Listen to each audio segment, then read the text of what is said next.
Welcome to the Equip4you maintenance tips, which is part of the Equip4you Care series. This is the VC1 dry vacuum cleaner, which uses reusable bags. To empty the reusable bag, simply slide out the bag from the slot and move the plastic guard at the bottom of the bag.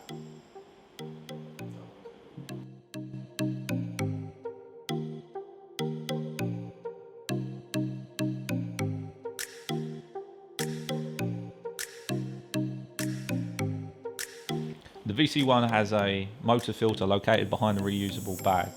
To clean this, you can slide out the motor filter and clean it with a brush, or also run it under a tap, which you can use water to clean any dirt or debris.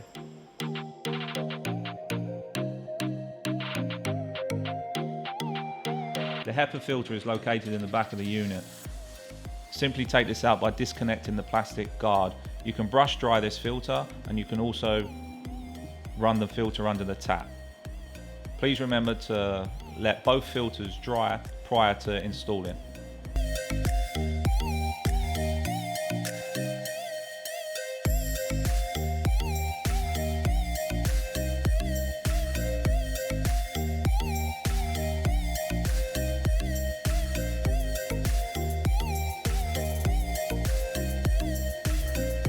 Thanks for watching. We hope this information helps.